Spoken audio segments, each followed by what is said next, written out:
இன்றைக்கி நம்ம வேறொரு காரியத்தை பார்க்க போகிறோம். நம்மோடு கூட பிரதர் ரூபன் வந்திருக்கிறாங்க. அவங்க இன்றைக்கி நம்மோடு கூட இந்த காரியங்களை பகிர்ந்து கொள்ள போகிறாங்க. அதே நேரத்தில் அவருடைய சேனல் வைஸோ பைபிள் அதை நாங்கள் கீழே போட்டுக்கிட்டே இருக்கிறோம். நிறைய பேர் அப்படியும் கேட்குறாங்க, அந்த ஸ்பெல்லிங் என்ன அப்படின்லாம் கேட்குறாங்க. நீங்கள் பாருங்கள், அந்த சேனலையும் போய் பாருங்கள். வாங்க நம்ம பிரதரை போய் கேள்வி கேட்கலாம். Praise lord brother. Praise lord. சந்திப்பில் ரொம்ப சந்தோஷம். உங்களை பார்க்குறதுல எனக்கு ரொம்ப சந்தோஷம். இப்போது நம்ம நேரடியாகவே நிகழ்ச்சிக்கு போயிடலாம். Thank you once again for your kind invitation. All glory to Jesus. அது இன்றைக்கி பார்க்குறதுக்கு முன்னாடி நீங்கள் யூஸ்வலாக கேட்பீங்க, இந்த கமெண்ட்ஸ் என்ன பார்த்தீங்களான்னு யூஸ்வலாக கேட்பீங்க. அதில் ஒரு 2 பாயிண்ட் நான் ஷேர் பண்ணணுன்னு விரும்புகிறேன். என்னென்னா, இதை நம்ம ஆரம்பித்தது இப்போ இருக்க ஜென்ரேஷன் இவங்களை ரீச் பண்ணுங்கிற தீமில் தான் ஆரம்பித்தோம். ஒருத்தர் எழுதியிருந்தார், இந்த ரெவலேஷனில் ஒரு அம்மா சேப்பு கலர் சாரி கட்டிட்டு வருவாங்கல்ல, அவங்கள பற்றி பேசுங்க அப்படிங்கிற மாதிரி கேட்டிருந்தாங்க. இது எதுக்கு நான் சொல்கிறேன் அப்படின்னா, இந்த மைண்ட் செட் இருக்கிற இதை எழுதினது என்னுடைய அசம்ஷன் இந்த ஜென்ரேஷனாக தான் இருந்திருக்கணும். அந்த அதை ஒரு வேர்டிங்ஸ் வச்சு நல்லா புரிஞ்சிக்க முடியுது. இந்த ப்ரெசன்ட் ஜென்ரேஷன் பர்சனாக தான் இருந்திருக்கணும். இவங்களை ரீச் பண்ணுங்கிற இன்டென்ஷனில் தான் அதை ஆரம்பித்தது. காட்ஸ் கிரேஸ் அது போய் ரீச் ஆகிட்டு இருக்க மாதிரி எனக்கு தோணுது. பொதுவாக கமெண்ட்ஸை நான் ஆஃப் பண்ணிவிடுவேன். எல்லாத்துலேயுமே என்னுடைய ப்ரோக்ராம் எல்லாத்துலேயுமே கமெண்ட்ஸ் ஆஃப் பண்ணிடுவேன். அதுக்கு ஏங்கிற காரணத்தை நான் ஏற்கனவே பல தடவையும் சொல்லியிருக்கிறேன். நான் எதனால் இந்த இதுக்கு நம்ம கமெண்ட்ஸ் ஆன் பண்ணி வச்சுருக்குறோன்னா, இந்த கேள்விகள்லாம் அவங்க கேட்க விரும்புவாங்க. அதே மாதிரி அவங்களுடைய மனநிலை என்னங்கிறதையும் நம்ம தெரிஞ்சுக்கணும். நாம் ஒன் சைட் பேசிக்கிட்டே இருக்கோம், அவங்களுடையதான தேவைகள் என்னங்கிறது நமக்கு தெரியாது. அதையும் தெரிஞ்சுக்கிறதுக்கு தான் இந்த குறிப்பாக ஸ்பிரிச்சுவல் சயின்ஸ் அண்ட் சயின்ஸ் இதுக்கு முன்னாடி உள்ளது எல்லாத்துலேயுமே இந்த கமெண்ட்ஸை மட்டும் இந்த ப்ரோக்ராம் மட்டும் நம்ம என்ன பண்ணுறோன்னா ஆன் பண்ணி வச்சுருக்கோம். இதில் நமக்கு என்ன தெரியுதுன்னா, ஒரு பக்கம் நமக்கு இந்த கமெண்ட்ஸில் அவங்க கேட்குற கேள்விகள் வருது ஒரு பக்கம், இன்னொன்று அவங்க மனநிலை நீங்கள் சொன்ன மாதிரி என்ன மாதிரி க்ரௌடு நம்ம பார்க்குறோம் அப்படின்னு சொல்லி அப்படிங்கிறத நமக்கு தெரிய வைக்கிது. ஆக்சுவலாக வெளிப்படுத்தல் 17 உள்ள அம்மாவை பற்றி தான் அவர் கேட்டு. ஆமாம் ஆமாம், நம்ம அதை பற்றி ஏற்கனவே நிறைய வீடியோஸ் போட்டிருக்கிறோம். 17ஆம் அதிகாரத்தில் உள்ளதை வந்து ஒரு சிட்டி. ஓகே. அதே 17-18 இருக்கும், அது மகா நகரம்னு. அது 2 கலரில் ட்ரெஸ் இருக்கும், ரெட் அண்ட் பர்பிள்னு இருக்கும் அந்த இடத்துல, ஸ்கார்லட் லேடி அப்படின்னு சொல்லுவாங்க. அப்போ ஏன் சிவப்பு கலர், ரத்தாம்பரமும் சிவப்பான ஆடையும் தரித்து, ரத்தாம்பரத்துக்கு ஒரு ரீசன் இருக்குது, சிவப்பான ஆடைக்கு ஒரு ரீசன் இருக்குது. அது வந்து ஆக்சுவலி ஒரு மிக முக்கியமான சப்ஜெக்ட் அது. இவரோட கேள்வி வந்து நார்மலாக இருக்குன்னு நான் நினைக்கிறேன். அது ஸோ இந்த இதை பார்த்தா அப்புறம் ஒருத்தர் அனுப்பிச்சிருந்தாரு, ஒரு மெடிக்கல் காலேஜில் ஒர்க் பண்ணுற ப்ரொஃபஸர் ஒருத்தர் உங்களுக்கு கூட இந்த ஃபீட்பேக் அனுப்பிச்சிருந்தேன். அதாவது இந்த எவல்யூஷன் எப்படி ஹேண்டில் பண்ணுறதுங்கிறதுக்கு எனக்கு சயின்ஸ் அண்ட் சயின்ஸ் வந்து ஹெல்ப்ஃபுல்லாக இருக்குன்னு இப்போ அனுப்பிச்சிருக்காரு. நம்ம ஒரு வருஷத்துக்கு முன்னாடி பண்ணது, ஆனால் இப்போயும் அதோட வேலையை அது பண்ணிகிட்டு இருக்க மாதிரியும் காட்ஸ் கிரேஸ் அது மூவ் ஆகிட்டு இருக்க மாதிரி எனக்கு ஒரு ஃபீலிங் இருக்குது. இல்லை, நம்ம வந்து எப்பவுமே 2 வகையான டேக்அவே இருக்குது. நமக்கு 2 வகை இருக்குது. ஒன்று வந்து இப்போது சமைச்சு இப்போ சாப்பிட்றது ஒன்று இருக்குது, இப்போ நம்ம விதைக்கிறது ஒரு காலத்தில் முளைச்சி வர்றதுன்னு ஒன்று இருக்குது. நான் ரொம்ப ஒரு இன்ஸ்பிரேஷன் அப்படின்னு எதை யார் எடுத்துக்கிட்டேன்னா, நம்ம செயின்ட் பால் இருக்கார் இல்லைங்களா, பரிசுத்த பவுல் இருக்கும்போது அவர் என்ன செய்கிறாரு, ஜெயிலுக்கு வெளியே விட்டிங்கன்னா அன்னைக்குள்ள ஜென்ரேஷனுக்கு போய் பிரசங்கம் பண்ணிவிடுவார். சரி, அங்கே பிரசங்கம் பண்ணுறாருன்னு ஜெயிலுக்குள்ளே வச்சா வரப்போகிற ஜென்ரேஷனுக்கு லெட்டர் எழுதிடுவார். 2000 வருஷமாக மூவ் ஆகிட்டே இருக்கு பாருங்க. அன்றைக்கி அவர் பண்ண மினிஸ்ட்ரி பண்ண ஆட்கள் கூட இல்லை, இப்போ இல்லை, அவங்க இறந்து போயிட்டாங்க. ஆனால் அவர் ஜெயிலுக்குள்ளே உட்காந்து பண்ண மினிஸ்ட்ரி இருக்குது இல்லைங்களா, அவர் எழுதின லெட்டர்ஸ் இன்னைய வரைக்கும் அது வந்து மினிஸ்ட்ரி பண்ணிக்கிட்டே இருக்குது. அப்போ நம்மளுமே நம்மளோட மினிஸ்ட்ரி இந்த 2 வகையில் தான் ஃபோக்கஸ் பண்ணணும். எனக்கு ஆண்டவர் உணர்த்தினது, நீ இன்றைக்கி ஜனங்களுக்கு போய் பிரசங்கம் பண்ணுற இடங்களுக்கு போகிறோம், என்ன மினிஸ்ட்ரியோ ட்ராக்ஸ் கொடுக்குறோமோ, சர்ச் நடத்துகிறோமோ, அப்படி இல்லைன்னா ஒரு டீச்சிங் பண்ணுறோமோ, அது அன்னைக்குள்ள ஜென்ரேஷன். ஒருவேளை அவங்களுக்கோ இல்லை அடுத்து உள்ள ஜென்ரேஷனுக்கு அது யூஸ்ஃபுல்லாக இருக்கும். மேபி அதுக்கப்புறம் அது இல்லாமல் கூட போயிடும். நிறைய ஊழியங்கள் அடுத்து இல்லாமல் கூட போயிடுச்சு. ஆனால் நீங்கள் உள்ளுக்குள்ளே உட்காந்து ஒரு மினிஸ்ட்ரி பண்ணுறீங்கள, அதில் இப்போ கூட ஒரு ஊழியக்காரர் எழுதியிருந்தார், இப்போ நிறைய பேர் எழுதுறதில்ல அப்படின்னாரு. ட்ரூ ஃபேக்ட் அது நம்ம யாருமே எழுதுறதில்ல. இப்போ நம்ம எல்லாமே டிஜிட்டலி சேவ் பண்ணுறவங்களா மைண்ட் செட் வந்துட்டோம். முந்தி எல்லாத்தையுமே எழுதுவாங்க. அந்த எழுதுறது தான் இன்னொரு ஜென்ரேஷனுக்கு ஊழியம் பண்ணும். அப்போ அந்த எழுதுறதை இப்போ நம்ம இது ஒன்று பண்ணி வச்சுருக்கோம்ல, மேபி வருகை தாமதிச்சா நாம் இல்லாமல் போனாலும் இந்த ப்ரோக்ராம் இருந்துச்சுன்னா அன்றைக்கி கூட இது யூஸ்ஃபுல்லாக பேசிக்கிட்டே இருக்கோம். அந்த ப்ரோக்ராம் அதோட ரிசல்ட் தான் இப்போ நீங்கள் பார்க்குறீங்க. Praise Lord. First model who is God who is மேன்ங்கிற தீமில் ஆரம்பித்தோம். 6வது எபிசோடில் ஆரம்பித்தோம். எனக்கு இன்னும் ஞாபகம் இருக்குது, நீங்கள் கேட்டிங்க இந்த மாடல் எத்தனை எபிசோட்ஸ் போகும் அப்படின்னு கேட்டிங்கன்னா, ஒரு 5 இல்லாட்டி 6 போகும் அப்படிங்கிற மாதிரி நான் சொன்னது எனக்கு ஞாபகம் இருக்குது. அதுதான் இன்னும் போயிட்டுருக்கு. ஆக்சுவலி 22வது எபிசோடுக்கு நம்ம வந்திருக்கிறோம். தேவனுடைய வியூ வேறு மாதிரி இருந்திருக்கு. நம்ம பார்வை எப்பவுமே ரொம்ப ஷார்ட் சைடாக தான் இருக்குது, குறுகின பார்வையாக இருக்குது. அவரு தான் ரொம்ப ஒய்டாக இருக்குது. சரி, ஸோ இப்போ இதில் இந்த who is God who is மேனுங்கிற அந்த கடைசி எபிசோட்ஸ், இது இன்னும் ஃபியூ எபிசோட்ஸ் போகும். இது அந்த கடைசி கன்க்ளூஷன் லெவலுக்கு வந்துட்டு இருக்கோம்னு வச்சுங்களேன். ஓகே. இதில் நம்ம இது வரைக்கும் என்னென்ன பார்த்துருக்கோம் அப்படின்னு ஒரு சின்ன ஒரு ப்ரீஃப் பார்க்கணும் அப்படின்னா, எதுக்கு ஆண்டவர் 2 மரத்தை வச்சாரு, அப்புறம் ஏன் வந்து ஜோம் பண்ணாதான் அவருக்கு தெரியுமா, இயேசு கிறிஸ்து எதுக்கு ஜோம் பண்ணாரு, இந்த மாதிரி விஷயங்கள்லாம் பார்த்துட்டு கடைசி ஒரு 3-4 இதில் வந்து இப்போ நிற்கிறோம். இப்போ இன்னைக்கு என்ன பார்க்க போகிறோம், இன்னைக்கு என்ன நம்ம பிரைமரியாக டிஸ்கஸ் பண்ண போகிறோம் அப்படின்னா, ஒரு கொஷின் கேட்பாங்க, கிருபை இருக்கு, நான் எதுக்கு வேலை செய்யணும்? ஓகே. இதை ஏன் நான் இது ரொம்ப முக்கியமான இதை பார்க்குறேன்னா, இந்த ஜென்ரேஷன், இந்த ஜென்சி இருக்கு இல்லையா, இது இவங்க எப்படி புரிஞ்சுக்குவாங்கன்னா, இவங்க AI generation. Okay. AI generation எப்படின்னா, நீங்கள் எதுவுமே செய்ய வேணாம். முந்தி நம்ம டைப் பண்ணுவோம், டைப் பண்ணி ஒரு கொஷின் கேட்டு கூகுளில் ஒரு 10 பேர் எழுதியிருப்பாங்க, அதை அந்தந்த வெப்சைட்ஸில் போய் நம்மளுக்கு தேவையான இன்ஃபர்மேஷன் எடுப்போம். சாட் ஜிபிடியில் முந்தி வந்த புதுசில் என்ன பண்ணிட்டு இருந்தோம் அப்படின்னா, டைப் பண்ணி நம்ம அதுக்கு என்னன்னு தெரிஞ்சுக்குவோம். இப்போ மேக்ஸிமம் எனக்கு தெரிஞ்சு இப்போ யூஸ் பண்ணுறவங்க என்ன பண்ணுவோம் அப்படின்னா, வாய்ஸ் சாட் ஜிபிடி பேசுவோம், அது வந்து வேர்ட்ஸாக மாற்றிடும், ஆன்சர் அது சொல்லும். அப்படி தான் யூஸ்வலாக இப்போ இருக்குது. இப்போ எல்லாமே வாய்ஸ் சேட்டு அதுவே உங்களுக்கு இதாக மாற்றிக்குது. அது பார்த்தேன் நான். அது ஆமாம். ஸோ இப்போ இவங்களுக்கு என்ன, இவங்க வந்து இந்த தீமில் கிரேஸை புரிஞ்சுக்கிறாங்க. ஸோ இதை ப்ரெசென்ட் பண்ணும்போது எப்படி யூஸ்வலாக சொல்லுவாங்க, கடவுள் எல்லாமே நம்மளுக்கு சம்பாதிச்சிட்டாரு அப்படிங்கிற மாதிரி நம்ம சொல்லுவோம். இதை இந்த ஜென்ரேஷன் என்ன பண்ணுன்னா, இந்த ஏஐயோட மேட்ச் பண்ணிக்கும். ஓகே. அப்போ நீங்கள் ஒன்றுமே செய்ய வேண்டாம், சும்மா இருந்தால் போதும். அது இப்போ எல்லாத்துலேயுமே இது வந்துக்கிட்டே இருக்கு. அதாவது ஒரு மனிதனுடையதான அன்றாட வாழ்க்கையை கூட எழுந்திரிச்சு போய் நீங்கள் வந்துட்டு சுவிட்சு போட்ட காலம் ஒன்று இருந்துச்சு, டிவி ஆன் பண்ண காலம் இருந்துச்சு, அப்புறம் உட்காந்துக்கிட்டே ரிமோட் ஆன் பண்ண ஒன்று காலம் இருந்துச்சு. இதில் கூட ஒரு சின்ன வேலை ஒன்று, ரிமோட் ஆன் பண்ணுறதுன்னு ஒன்று இருந்தது. இப்போது ரிமோட் ஆன் பண்ணுறது கூட கிடையாது, வாய்ஸ் கண்ட்ரோல் கொடுக்குறாங்க. இப்போ நீங்கள் பார்த்தீங்கன்னா ஸ்மார்ட் ஹோம்ஸ்லாம் வந்துருச்சு. ஸ்மார்ட் ஹோமெல்லாம் பார்த்தீங்கன்னா நீங்கள் வீட்டுக்கு வரத்துக்கு முன்னாடியே உங்கள் ஃபோனில் வந்து நீங்கள் ஒரு கமெண்ட் பண்ணிடலாம், ஏசி ஆன் பண்ணு. ஏன்னா வீட்டுக்கு வந்த பிறகு ஆன் பண்ணால் அந்த சூடு இருக்குன்றதுனால ஒரு 10 மினிட்ஸ்க்கு முன்னாடியே உங்கள் ஃபோனில் நீங்கள் அந்த கமெண்ட் கொடுத்தல, ஆப்பில் கொடுத்தீங்கன்னா அது வீட்டில் ஏசி ஆன் பண்ணிவிடும். ஓ, நீங்கள் இப்போ வந்து நீங்கள் அதில் இன்னும் இருக்குது ஸ்மார்ட் ஹோம்னு சொல்லி, ஒரே பிராண்டை வந்து இப்போ அது பண்ணிகிட்ருக்குறாங்க. இப்போ இருக்குது, இப்போ வந்துடுச்சான ஒரே பிராண்டில் உள்ள ஒரே கம்பெனியில் உள்ள எல்லா பொருளையும் நீங்கள் வாங்கியிருப்பீங்க. ஃபார் எக்ஸாம்பிள் நான் சொல்கிறது வச்சுக்கோங்களேன், ஏதோ ஒரு கம்பெனியோட பிராண்டட் நீங்கள் ஒன்று வாங்குறீங்க, அந்த பிராண்டில் ஏசி, அந்த பிராண்டில் ஃப்ரிட்ஜு, அந்த பிராண்டில் டிவி, அதே பிராண்டில் வாஷிங் மிஷின், அதே பிராண்டில் வந்து மைக்ரோ ஓவன், அதே பிராண்டில் ஃப்ரையர், எல்லாமே நீங்கள் வாங்கிட்டீங்க. வச்சுட்டிங்கன்னா டோட்டலாகவே அவங்க என்ன பண்ணிக்கிறாங்கன்னா ஒரு கண்ட்ரோலுக்கு கொண்டாந்துறாங்க. உங்கள் வைஃபைல கனெக்ட் பண்ணிடுறாங்க வீடை. சரிங்களா? அதில் இப்போ நான் ரீசெண்டாக ஒரு பிரதர் நமக்கு அதில் இருக்கார், அவரோட உட்காந்து பேசும்போது அவர் சொன்னார், நான் இதை யூஸ் பண்ணிக்கிறேன் அந்த என் டைமுக்கு. அவர் என்ன சொன்னார், இப்போ உங்கள் ஏசியில் ரிப்பேர் ஆக போகுது, இல்லை ஏதோ ஒரு பார்ட் வீக்காக இருக்குன்னா அது வைஃபைல அதுவே கண்டுபிடிச்சிடும், இது வீக்காக இருக்குது, இதை மாற்றுங்கன்னு அதுவே சொல்லிடும். யாருக்கு சொல்லிடும்னா உங்களுக்கு இல்லை, உங்களுக்கு அது ஒரு இன்ஃபர்மேஷன் மெயில் போட்டுரும், இந்த இது நான் மாற்ற போகிறேன் அப்படின்னு அது சொல்லிடும். அந்த கஸ்டமர் கேருக்கு அது ஃபோன் பண்ணி, இந்த பார்ட் வீக் ஆகுது, நீங்கள் வாங்க அப்படின்னு சொல்லி அது மெயில் அனுப்பிச்சிடும். அங்கே ஒரு ஏஐ இருக்கும்ல, அதை ரிசீவ் பண்ணி அது அந்த பர்டிகுலர் பர்சனை அனுப்பிவிடும்.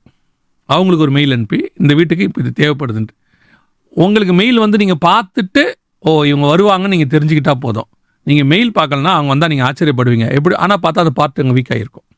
ஆனால் இதில் ஒரு டேஞ்சர் ஒன்று இருக்குது, நம்ம அதையும் பதிவு பண்ணிடுவோம். மிகப்பெரிய டேஞ்சர் இருக்குது. இப்போ உங்கள் ஏசியை வாட்ச் பண்ணுதா, ஏதோ ஒரு காமனாக ஒரு சாஃப்ட்வேர் ஒன்று இருக்குன்னு வச்சுக்கோங்க. ஒரு உதாரணத்துக்கு ஒரு ஏஐ ஒன்று இருக்குது, அது உங்கள் வீட்டோடைய தானே ஏசியை வாட்ச் பண்ணிகிட்டே இருக்குது, ஃப்ரிட்ஜை வாட்ச் பண்ணிகிட்டு இருக்கு. அப்புறம் வந்து அதுவே சொல்லுது, இவ்வளோ டெம்பரேச்சர் இருக்குது, ஏசியை குறைச்சிக்கலாம், அது குறைச்சிருது. இந்த ரூமில் ஆள் இல்லை, இந்த வீட்டுக்கு லைட்டு வேணால் அந்த லைட் ஆஃப் பண்ணிடுது. அதுவே எல்லாமே இது பண்ணிக்குது. சார் இவ்வளோ பண்ணக்கூடியது நீங்கள் என்ன பண்ணுறீங்கன்னு யோசிக்காதா? தாராளமாக தெரியுமே. நீங்கள் என்ன பேசுகிறீங்கிறது ரெக்கார்ட் ஆகாதா இல்லையா? நாளைக்கு ஒரு டிக்டேட்டர்ஷிப் வேர்ல்டு உள்ளே வரும்போது உங்கள் வீட்டை ஒன்று கண்காணிக்கிறது எவ்வளோ ஈஸி. உங்களோட வீட்டுக்குள்ளே கூட நீங்கள் பேச முடியாது. நீங்கள் ஒரு ஸ்லேவரி இடத்துக்கு போயிட்டுருக்கிறீங்க. ஆனால் இதை வந்து நம்ம எப்படி பார்க்குறோன்னா, டெக்னாலஜியில் நம்ம வந்து ரொம்ப ஃப்ரீயாக ஜாலியாக இருக்கிறோம். இதுதான் கிரேஸில் இருக்குன்ற இவங்க சொல்லக்கூடிய கிரேஸில் இருக்குது. அதான் இவங்க சொல்லக்கூடிய கிரேஸில் இருக்குது. இந்த சினாரியோ வச்சு இவங்க வந்து கிரியையை ஒன்றுமே செய்ய வேணாம். இப்போ நீங்கள் சொல்கிறீங்க, ஒழுங்காக நல்லா போய் எஃபர்ட் போடணும், நல்லா போய் ஊழியம் பண்ணணும், ரிகார்ட்லெஸ் அது அவங்க செக்குலர் ஒர்க் ஆகட்டும் இல்லாட்டி வந்து ஊழியம் ஆகட்டும், ரிகார்ட்லெஸ் ரெண்டுமே நான் சேர்த்து தான் சொல்கிறேன். அப்படின்னு சொல்லும்போது இவங்களுக்கு என்ன, இவங்க அடுத்த என்ன கொஸ்டின் சொல்லி கேட்பாங்க அப்படின்னா, பார்த்தீங்களா நீங்கள் கிரியைக்கு முக்கியத்துவம் கொடுக்குறீங்க, கிருபை தான் முக்கியம், நீங்கள் வந்து டாக்டரினலி நீங்கள் தப்பாக சொல்கிறீங்க அப்படிங்கிற ஒரு மனநிலை இப்போது எஸ்பெஷலி இப்போ இருக்க ஜென்ரேஷனுக்கு ரொம்ப ஜாஸ்தியாக வந்துட்டுருக்கு. நிறைய கமெண்ட்ஸ் எனக்கும் வந்திருக்கு. நான் வந்து கிரியையில்லா விசுவாசம் செத்துதுன்னு பைபிளில் இருக்கு. நீங்கள் வந்து கிருபையை விசுவாசிக்கிறீங்க, ஆண்டவர் எனக்கு எல்லாம் செஞ்சிட்டாருன்னு. ஆனால் உங்ககிட்ட ஒரு கிரியை அவர் கம்பல்சரி எதிர்பார்க்குறாரு. நீங்கள் சிலுவை சுமக்க வேண்டியதில்லை, பட் உங்கள் சிலுவையை நீங்கள் பின்னாடி எடுத்துக்கிட்டு வான்னு அவர் சொல்லியும் இருக்கிறாரு. அப்போ இவங்க என்ன பண்ணுறாங்கன்னா, ஒரு சைடை பிடிச்சிக்கிறாங்க, அதில் பிளண்டாக எடுத்துக்கிறாங்க. அப்படியே பியூட்டி புட்டுன்னா பியூட்டி புட்டுன்ற மாதிரி அப்படியே எடுத்துக்கிறாங்க. அதுக்கு பின்னாடி என்ன பைபிள் சொல்ல வருது, காடோடையதான இன்டென்ஷன் என்னங்கிறத அவங்க புரிஞ்சுக்கிறது. இப்போ இதை தான் இப்போ இன்றைக்கி ஆக்சுவலி டிஸ்கஸ் பண்ணலான்னு நான் நினைக்கிறேன். நல்ல முக்கியமான டாபிக். ஸோ பைபிளை பொறுத்தளவுக்கு பைபிளை அண்டர்ஸ்டாண்ட் பண்ணுறது எவ்வளோ முக்கியமோ அதுக்கு ஈக்குவலாக பைபிளுடைய பேட்டர்ன் அண்டர்ஸ்டாண்ட் பண்ணணும். நான் புரிஞ்சுக்கிட்டது. நீங்கள் உங்கள் தாட் சொல்லுங்கள். வசனம் சொல்லுது, ஏசாயா 34:6 வாசிக்கிறோம், கர்த்தருடைய புஸ்தகத்திலே தேடி வாசியுங்கள், இவைகள் ஒன்றும் குறையாது, இவைகளில் ஒன்றும் ஜோடு இல்லாதிராது, அவருடைய வாய் இதை சொல்லிற்று, அவருடைய ஆவி இவைகளை சேர்க்கும். இது வந்து ஆக்சுவலி ஒரு பைபிளுக்கு மட்டுமே இருக்கிற ஒரு டிஸ்டிங்ஷன். வேற எந்த புக்லையுமே நம்ம உலகத்தில் பார்க்க முடியாது. 40 ஆத்தர் எழுதியிருப்பாங்க, ஆனால் வசனத்துக்கு ஒரு ஜோடிங்கிறது மினிமம் ஒன்னாச்சு கட்டாயமாக இருக்கும். ஒரு பேர் இல்லாமல் ஒரு வசனம் இருக்கவே இருக்காது. இந்த பேர் அண்டர்ஸ்டாண்ட் பண்ணோம்னா தான் எக்ஸாக்ட் அண்டர்ஸ்டாண்டிங் நம்மளுக்கு வரும். இதை யார் நம்மளுக்கு இந்த நூல் கோர்க்கிற மாதிரி இப்படி ஊசியில் நூல் கோர்த்து இந்த ஒவ்வொரு இதாக கோர்த்து போகிற மாதிரி அதை யார் பண்ணுவான்னு இந்த வசனம் சொல்லுது அப்படின்னா, அவருடைய ஆவி இவைகளை சேர்க்கும். அது அந்த கோர்க்கிற வேலையை யார் பண்ணுவா அப்படின்னா ஹோலி ஸ்பிரிட் பண்ணுவார். எந்த வழியில் அந்த நூல் கோர்த்துட்டு ஆண்டவர் ஹோலி ஸ்பிரிட் கொண்டு போகிறாரு அப்படிங்கிறத புரிஞ்சுக்கிட்டு அதை ஒருத்தர் சொல்லி கொடுத்தாருன்னா அவர் வந்து நம்ம பைபிள் டீச்சர்னு யூஸ்வலாக நம்ம சொல்கிறோம். அதான் ஹோலி ஸ்பிரிட்டோடைய நிறைவில் இருந்து ஹோலி ஸ்பிரிட்டை தனக்குள்ளேருந்து அவர் பேச வச்சுட்டாருன்னா அவர் தான் கரெக்ட் பைபிள் டீச்சர். அந்த சீக்வன்ஸை நம்ம புரிஞ்சுக்கணும். ஓகே. ஸோ இவங்க இது என்ன பண்ணுவாங்க அப்படின்னா, கிரியைன்னு நம்ம சொன்ன உடனே இவங்க எதோட போய் இதை மேட்ச் பண்ணுவாங்க அப்படின்னா, கிருபையோட மேட்ச் பண்ணி இது தேவையில்லை, கிருபை தான் முக்கியம். இப்போ நான் திரும்ப சொல்கிறேன், கிருபை இல்லாமல் எதுவுமே கிடையாது. அதை நம்ம லாஸ்ட் எபிசோட்லையும் பார்த்தோம், இதுக்கு அடுத்த எபிசோட்லையும் நம்ம பார்ப்போம். இப்போ ஆனால் இவங்க என்ன பண்ணுவாங்க அப்படின்னா, நீங்கள் வந்து ஃபார் எக்ஸாம்பிள் ஒரு ஒரு கெமிஸ்ட்ரி பாடம் நடத்திட்டு இருக்கும்போது பையன் எந்திரிச்சு சிலப்பதிகாரம் சிவக சிந்தாமணியில் இருக்க ஏதாவது டவுட்டுன்னு கேட்டால் நம்ம எப்படியோ பார்ப்போம். அது வந்து இன்கோஹரண்ட். அது ரெண்டையும் கனெக்ட் பண்ணுறதுக்கு விஷயம் கிடையாது. கெமிஸ்ட்ரிங்கிறது வேற, அது வந்து ஒரு ஒரு ஒரு சப்ஜெக்ட், ஒரு கெமிக்கலை பற்றி படிக்கிறது. இது லிட்ரேச்சர். அந்த கொஷனை பேசிக்கிட்டு இருக்கும்போது இவன் போய் வேற ஏதோ சம்மந்தம் இல்லாத ஒரு விஷயத்தை போய் கனெக்ட் பண்ணால் அது எப்படி ஒரு தப்புன்னு சொல்லுவோமோ, அதே மாதிரி தான் கிரியையே தேவையில்லை அப்படின்ட்டு கிருபையை ஒத்துட்டு இவங்க ரெண்டும் கனெக்ட் பண்ணுவாங்க. இந்த பேட்டர்னை தான் நம்ம இன்னைக்கு முடிஞ்ச அளவுக்கு காட்ஸ் கிரேஸில் நம்ம டிஸ்கஸ் பண்ணலாம்னு பார்க்குறேன். நல்ல டாபிக். நம்ம தெரிஞ்சுக்கொள்ள வேண்டியது இன்றைக்கி ஜென்ரேஷனுக்கு ரொம்ப முக்கியமான. ஏன்னா இந்த கிருபையை கிரேஸு, ஹைப்பர் கிரேஸு, சூப்பர் கிரேஸுன்னெலாம் நிறையா இருக்குது, அதுக்கு பேர்லாம் நிறையா வச்சுருக்காங்க. இவங்க அந்த கிருபையை கொண்டு போகிறாங்க. நான் எப்போவுமே சொல்வேன், எது ஒன்றுமே நிறைய ஆயிடுச்சுன்னா அளவுக்கு மிஞ்சினா அமிர்தமும் நஞ்சு தான். எது ஒன்றுமே அப்படி தான் வச்சுக்கோங்க. ஸோ காட் வந்து எல்லாத்தையும் சரி விகிதாச்சார அளவில் தான் அதை என்ன பண்ணியிருக்காருன்னு மிக்ஸ் பண்ணி நமக்கு கொடுத்துருக்கிறாரு. நீங்கள் ரொம்ப ஸ்வீட்டு நல்ல ஸ்வீட்டாகவே இருக்கட்டும், உங்கள் உடம்புக்கு நல்லதாகவே இருக்கட்டும், அதுக்குன்னு வெறும் ஸ்வீட்டே நீங்கள் சாப்பிட்டீங்கன்னா சுகர் தான் உங்களுக்கு பாடியில் ஏறும் இல்லையா? எல்லா இதுவும் வேணும், எல்லா சத்தும் நமக்கு வேணும், புரோட்டீன் வேணும், எல்லாம் வேணும். அந்த மாதிரி இன்றைக்கி ஒரு பீரியட், இன்றைக்கி ஒரு ஜென்ரேஷனாக பால் பண்ணுறதுக்கு ஒரு குரூப் உட்காந்துக்கிட்டு கிருபை தான், நீ ஒன்றுமே செய்ய வேணாம், ஒன்றுமே. ஆனால் இவங்க செய்கிறாங்க, பேசுகிறவங்க செய்கிறாங்க, தங்க பிள்ளைகளை செய்ய வைக்கிறாங்க. ஆனால் உட்காந்து கேட்குறவனை முட்டாளாக்கிக்கிட்டு இருக்காங்க. ஏன்னா இவங்க ஏதாவது ஒன்று நூதனமாக பேசினா அவன் கை தட்டுறதுக்கு ரெடியாக இருக்கான். ஆனால் பேசுகிற ஆட்கள் இருக்காங்களே, இவங்க கிரியை செய்கிறாங்க, நான் பார்க்குறேன், இவங்க உழைக்கிறாங்க, கஷ்டப்படுறாங்க, இவங்க செய்ய வேண்டியதெல்லாம் செய்கிறாங்க. ஆனால் பேசும்போது பயங்கரமாக பேசுகிறாங்க. சரி நீங்கள் சொல்லுங்கள். ஸோ ஏன் நம்ம கிரியை தேவை, எதனால் அது காட் எதிர்பார்க்குறாரு அப்படிங்கிறத இன்னைக்கு ஒரு எக்ஸாம்பிள் வச்சு பார்ப்போம். நான் ரொம்ப ஆச்சரியப்பட்ட ஒரு விஷயம் என்ன அப்படின்னா, எகு பற்றியான ஜெகு நம்ம படிக்கிறோம், ராஜாக்களில் படிக்கிறோம். எகு வந்து என்ன பண்ணுறாரு, ஏசபேலுடைய காரியத்தை எல்லாத்தையும் அழிக்கிறார். அழிச்சதுக்கு காட் அவருக்கு ஒரு கிஃப்ட் கொடுக்குறாரு.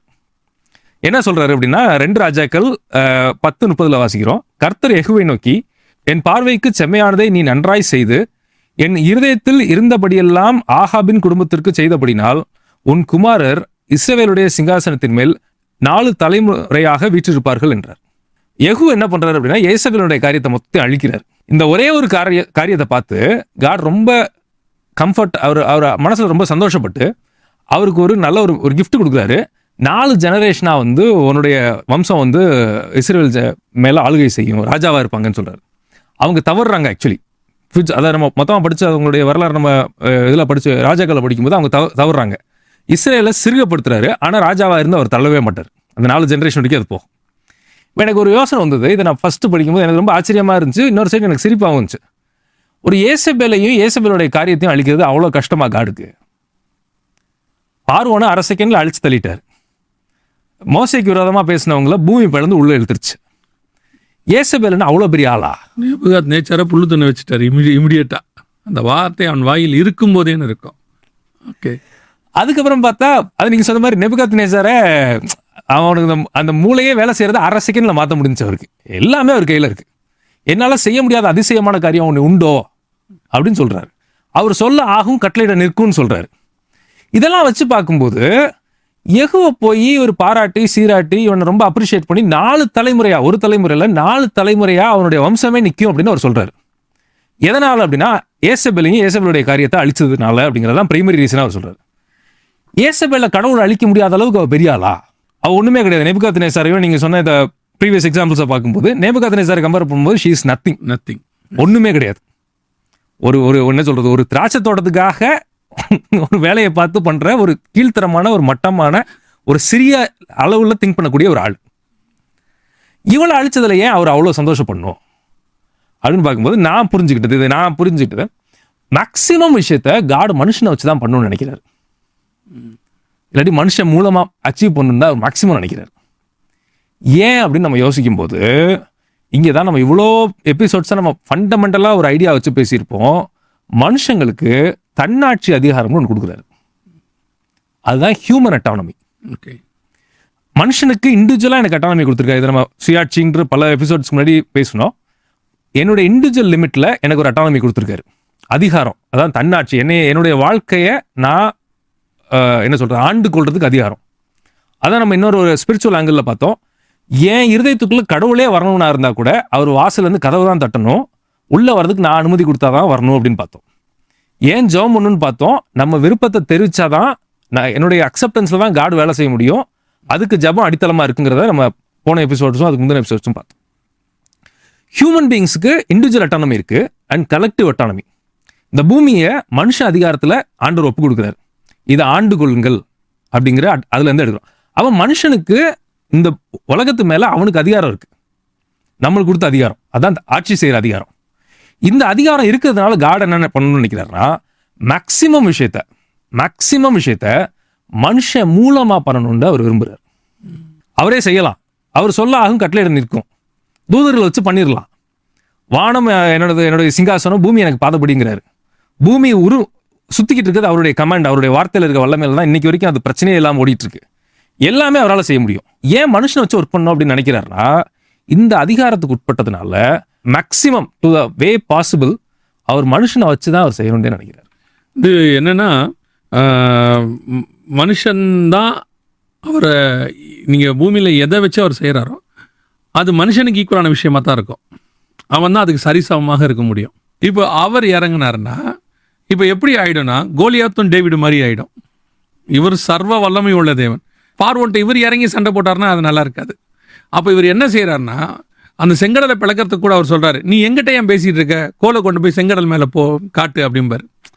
மோசையிட்ட சொல்லுவார், என்னிடத்தில் முறை எடுக்கிறது என்ன, ஐ கேவ் த பவர், உங்ககிட்ட தான் அது இருக்குது, நீ போய் அது அந்த கோலை நீட்டின உடனே அந்த கேள்வி கேட்பார், என்னிடத்தில் முறை எடுக்கிறது என்ன, நீ பார்வோனுக்கு நீ ஈக்குவல், நான் இறங்கி அவங்கள்ட்ட சண்டை பண்ணணுன்னு அவசியமே கிடையாது. அப்படியே ஒரு ஸ்பிரிச்சுவல் வார்ஃபேர் ஒன்று பண்ணலாம், ஒரு தூதனை அனுப்பி நான் பண்ணிப்பேன். ஸோ நான் உன்னை எதுக்கு ரெடி பண்ணியிருக்கேன்னா இந்த பூமியில் இருக்கிற எப்பேற்பட்ட விஷயத்தையும் உன்னை வச்சு நான் செய்வேன். ஏன்னா நீ அந்த அளவுக்கு ஒர்த் எலிஜிபிள், நான் பண்ணி வச்சிருக்கேன். அதை எக்ஸாக்டா சொன்னீங்க. ஸோ அப்போ நம்ம கிரியை எதை குறிக்குது அப்படின்னு நம்ம யோசிச்சு பார்க்கும்போது காடோட நம்ம எந்த அளவுக்கு கோஆப்ரேட் பண்றோம். கிருபைக்கு ஆல்டர்னேட்டிவ் கிரியை கிடையாது ஆக்சுவலி. அதுதான் நம்ம அந்த கனெக்ஷன் நான் சொன்னேன் இல்லையா, இதை எதோட நம்ம கனெக்ட் பண்ணணும் அப்படின்னா என்னுடைய கிரியை எதை குறிக்குதுன்னா, I am willing to work with you. நீங்க சொல்றதை நான் நிறைவேற்றதுக்கு நான் வில்லிங்கா இருக்கேன். வில்லிங்கா இருந்தால் கட்டாயமா நம்ம செயல்படுவோம் இல்லையா? நம்மளுக்கு ஒரு விஷயம் ரொம்ப பிடிச்ச விஷயமா இருக்கு, கட்டாயமா யாரும் கம்பல் பண்ணலைன்னா கூட அதை நம்ம செய்யறதுக்கு முற்படுவோம். அந்த முற்படுற ஒரு விஷயத்தை தான் நம்ம கிரியைன்னு பார்க்குறோம். இப்போ காடோடையதான ஒரு விஷயம் ஒன்று இருக்கு, அதை செய்யறதுக்கு கிருபை இருந்தால் தான் செய்ய முடியும். மாற்றுக்கருத்தே இல்லை. மாற்றுக்கருத்தே இல்லை. ஆனால் அவர் சித்தத்தின்படி நம்ம கிரியை செய்ய வேண்டி இருக்கு. டெஃபினட்டாக இருக்கு. இல்லை நான் செய்ய மாட்டேன்னாலும் அங்கே அது வேலை செய்யாது. இல்லை நான் தப்பாக செஞ்சாலும் அங்கே மிஸ்டேக்காக போயிடும். கரெக்ட் இல்லையா? என்னால தான் இது நடக்குதுன்னு சொல்ல முடியாது. அது நம்ம அடுத்த எபிசோட்ல கண்டினியூ பண்ணுவோம். அப்போ நான் செய்ய வேண்டிய கிரியை நான் கண்டிப்பாக செய்யணும். அப்படி செய்யும் போது நான் கர்த்தருடைய கிருபையோடு கூட ஒத்து போறேன், நான் செய்யறதுக்கு பிரியப்படுறேன், நான் காட்டுறேன். அதுக்கு எக்ஸாக்டா சொன்னீங்க. இதை கிரியைன்னு சொல்றதை விட இதுக்கு பெட்டர் வேர்ட் நான் என்ன நான் புரிஞ்சுக்கிட்டது, எனக்கு காட் புரிய வச்சது, இது எனக்கு கொடுத்த உரிமை. ஓகே, இது எனக்கு கொடுத்த உரிமை, இது எனக்கு கொடுத்த கடமை, இதுக்கு எனக்கு உட்பட்ட ரைட்ஸ்.